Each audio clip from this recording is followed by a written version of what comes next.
बिस्मिल्लाहिर्रहमानिर्रहीम। आज के इस लेक्चर में हम डिस्कस करेंगे 1956 के कॉन्स्टिट्यूशन को, क्योंकि जो असेंबली डिज़ोल्व हुई थी 1954 में, 1955 में उस असेंबली ने न्यू जो असेंबली थी, सेकंड असेंबली जो थी कॉन्स्टिट्यूएंट असेंबली, उसने वर्क स्टार्ट किया कॉन्स्टिट्यूशन मेकिंग पे, जो कि बोगरा फार्मूला के ऊपर थी। तो उसने वर्क स्टार्ट किया और 1956 में उसने एक कॉन्स्टिट्यूशन बना के दिया, जो कि पास होता है 1956 में। इसकी आज हम फीचर्स पढ़ेंगे। It was a written constitution consisting of 234 articles and imposed on 23 मार्च 1956। 23 मार्च 1956 को ये इम्पोज्ड होता है कॉन्स्टिट्यूशन, जिसके 234 आर्टिकल्स थे। ये पार्शली रिजिड कॉन्स्टिट्यूशन था, क्योंकि इसमें अमेंड करने के लिए लॉज को या कॉन्स्टिट्यूशन को या किसी न्यू बिल के लिए हमें 2/3 मेजॉरिटी चाहिए थी, इसलिए हम इसको कहते हैं ये पार्शली रिजिड था।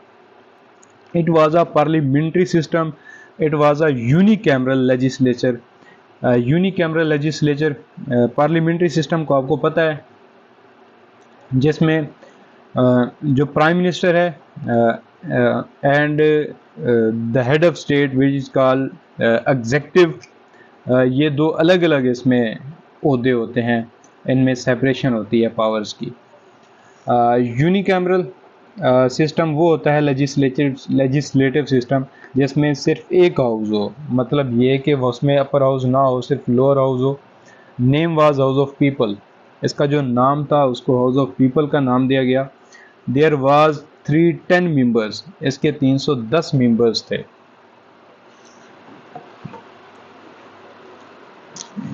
आगे देखते हैं, 310 इसके मेंबर्स थे। 10 seats were reserved for women, औरतों के लिए 10 सीट्स थी। तो टोटल हम देख सकते हैं कि बकिया जो बचती हैं 300 सीट्स बचती हैं, equally for east and west Pakistan to be elected. अब ये देखें, ये जो बोगरा फार्मूला था 1 यूनिट कि उधर के सूबों को पॉपुलेशन को बराबर कर दो, ईस्ट के भी बराबर कर दो, उधर भी 1 यूनिट इधर भी 1 यूनिट। अब जो भी तकसीम होगी वेस्ट पाकिस्तान को भी वही शेयर मिलेगा जो कि ईस्ट पाकिस्तान को मिलेगा, 50-50%। अब यहाँ पे 300 सीट्स थी, जो कि 150 सीट ईस्ट पाकिस्तान की और 150 सीट वेस्ट पाकिस्तान की, लेकिन जो 10 सीट्स हैं वो रिज़र्व थी वुमेन के लिए। तो यहाँ पे हमने देखा ये पैरिटी सिस्टम था, प्रिंसिपल ऑफ पैरिटी इसको बोलते हैं। Equal representation of different population, equal representation of different population. Bengal की पॉपुलेशन ज़्यादा थी, जबकि जो हमारे यहाँ वेस्ट पाकिस्तान है उसकी जो पॉपुलेशन है वो कम थी। फिर भी उनको रिप्रेजेंटेशन जो थी दी गई, इक्वल दी गई, क्योंकि इससे पहले जो हमारे यहाँ वेस्ट पाकिस्तान है उसके प्रोविंसेस ज़्यादा थे। हमारे यहाँ कौन कौन से प्रोविंसेस थे? एक हमारे पास NWFP था, एक बलूचिस्तान था, एक सिंध था और एक पंजाब था। ये 4 प्रोविंसेस थे वेस्ट पाकिस्तान के, और ईस्ट पाकिस्तान में सिर्फ एक प्रोविंस था जिसको हम बंगाल बोलते थे। अच्छा, अब ये देखें कि चाहिए तो ये था कि बंगाल के भी आप प्रोविंसेस बनाते, यूनिट्स बनाते, लेकिन उन्होंने क्या किया, उल्टा उन्होंने वेस्ट पाकिस्तान के यूनिट्स थे उनको ख़त्म कर दिया। आगे देखते हैं, फेडरेशन था। अब हम फीचर्स क्योंकि पढ़ रहे हैं, पैरिटी, प्रिंसिपल ऑफ पैरिटी हमने बताया, इक्वल रिप्रेजेंटेशन दी गई दोनों साइड्स को, 1 यूनिट जिसको बोला जाता है ईस्ट पाकिस्तान की तरफ से भी, वेस्ट पाकिस्तान की तरफ से भी। फिर फेडरेशन की बात करें कि ये फेडरेटिंग सिस्टम था जिसमें 2 गवर्नमेंट थी। किस तरह की 2 गवर्नमेंट्स? एक सेंटर में गवर्नमेंट थी और 2 जो गवर्नमेंट्स थी वो यूनिट्स के अंदर थी। 2 यूनिट्स जो थे, एक वेस्ट पाकिस्तान का और एक ईस्ट पाकिस्तान का। Pakistan was declare to be the federation with 2 units.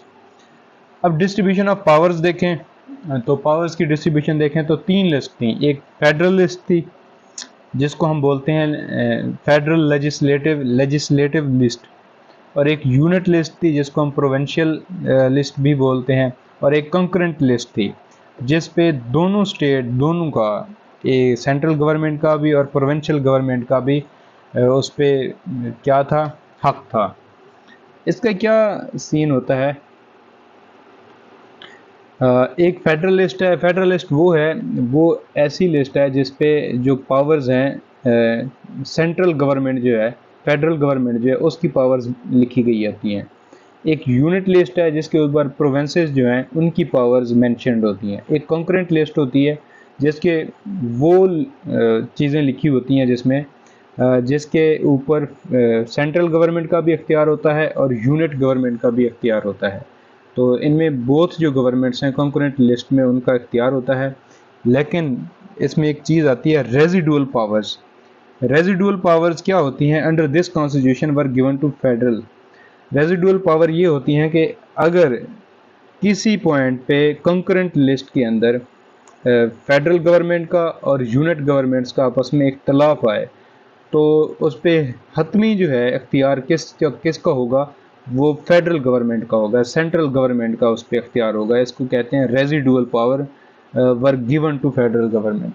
तो ये रेजिडुअल पावर होती हैं कि कंकरेंट लिस्ट के अंदर अगर दो प्रोविंसेस का दोनों गवर्नमेंट्स का, प्रोविंशियल गवर्नमेंट और फेडरल गवर्नमेंट का अगर इख्तलाफ आता है तो इस सूरत में जो पावर्स हैं वो किसको ट्रांसफ़र होंगी? कंकरेंट लिस्ट की वो फेडरल गवर्नमेंट को, मींस के सेंट्रल गवर्नमेंट को। अच्छा, आगे देखते हैं fundamental rights and independence of judiciary. लोगों को फंडामेंटल राइट्स दिए गए और जो जुडिशरी है उसको इंडिपेंडेंट रखा गया। अगले फीचर पे आते हैं, एमरजेंसी प्रोविजन। इस कॉन्स्टिट्यूशन के अंदर भी एमरजेंसी प्रोविजंस दी गई। The president of Pakistan can impose emergency in certain conditions.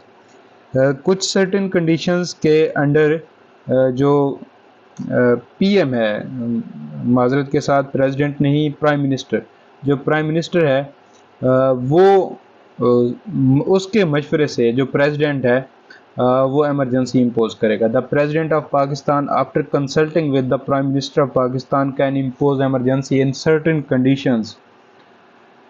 Certain conditions भी बयान की गई। उसके अंदर इकोनॉमिक डिसऑर्डर आएगा तब एमरजेंसी नाफिज की जा सकती है। पॉलिटिकल एंड कॉन्स्टिट्यूशनल डिसऑर्डर आएगा तब भी एमरजेंसी नाफिज की जा सकती है। लॉ एंड ऑर्डर सिचुएशन होगी, जैसे कि सिक्योरिटी प्रॉब्लम्स होंगे, तो तब भी आप एमरजेंसी लगा सकोगे। तो ये तीन चीज़ें बताई गई यहाँ पे कि जो प्रेसिडेंट है पाकिस्तान का वो एमरजेंसी इम्पोज कर सकेगा, लेकिन वो उससे पहले प्रेसिडेंट से कंसल्ट करेगा उसके बाद। तो एमरजेंसी किन सूरतों में लगाई जा सकती है वो भी बयान की गई। अगर इकोनॉमिक डिसऑर्डर आता है या फिर पॉलिटिकल एंड कॉन्स्टिट्यूशनल डिसऑर्डर आता है या फिर लॉ एंड ऑर्डर सिचुएशन जो है वो ख़राब होती है। Directive principle of state policy, ये क्या है? इसमें directive principle of state policy, it is the guidelines for the state policy. ये गाइडलाइंस थी स्टेट की पॉलिसी के लिए, domestic and foreign. These guidelines are non binding था लफ्ज़। ये किस तरह नॉन बाइंडिंग थी? डायरेक्टिव प्रिंसिपल ये थे कि आपने अपनी फॉरेन पॉलिसी किस तरह बनानी है। तो उसमें बताया गया था कि आपने इस्लामी जो स्टेट्स हैं, इस्लामिक स्टेट्स हैं, उनके साथ रिलेशंस अच्छे रखने हैं और ये कि डोमेस्टिक लेवल पे किस तरह मामलात लेके चलने हैं। ये पूरी पॉलिसी, स्टेट पॉलिसी जो थी उसको बताया गया। इसमें बताया गया कि आपने जो अंडर डेवलप्ड हैं, डेवलपिंग जो रीजन्स हैं, अंडर डेवलप्ड रीजन्स हैं, उनमें आपने डेवलपमेंटल प्रोजेक्ट स्टार्ट करवाने हैं। बेसिकली ये जो पॉइंट है ये ऑब्जेक्टिव रेजोल्यूशन से लिया गया, directive principle of state policy, कि आपने स्टेट की पॉलिसी है उसको किस तरह बनाना है। अब इसके अंदर एक और फीचर है, इस्लामिक प्रोविजंस। इस्लामिक प्रोविजंस 1956 के कॉन्स्टिट्यूशन में कहाँ थी इसको ज़रा देखते हैं। इस्लामिक रिपब्लिक ऑफ पाकिस्तान, जो पाकिस्तान है वो इस्लामिक रिपब्लिक होगा। Prime minister and president must be मुस्लिम।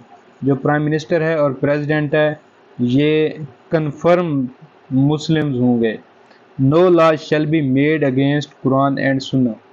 कोई भी लॉ कुरान और सुन्नत के ख़िलाफ़ नहीं बनाया जाएगा। The establishment of commission for Islamic recommendations commission बनाया गया जो कि इस्लामिक रिकमेंडेशंस देगा। Objective resolution was made part of preamble. जो प्रीएम्बल होती है, प्रीएम्बल दिबाचा भी हम उसको उर्दू में बोलते हैं, कॉन्स्टिट्यूशन की जो प्रीएम्बल थी उसमें ऑब्जेक्टिव रेजोल्यूशन को रखा गया। इस कॉन्स्टिट्यूशन के अंदर दो लैंग्वेज बनाई गई, उर्दू और बंगाली लैंग्वेज टू, लेकिन ये आपको बताएं कि पहले सिर्फ उर्दू थी, उसके बाद इस बंगाली को इसमें ऐड किया गया। This constitution can able on 7 अक्टूबर 1958। ये 7 अक्टूबर 1958 तक चलता है। उसके बाद क्या होता है, after that martial law was imposed by Ayub Khan.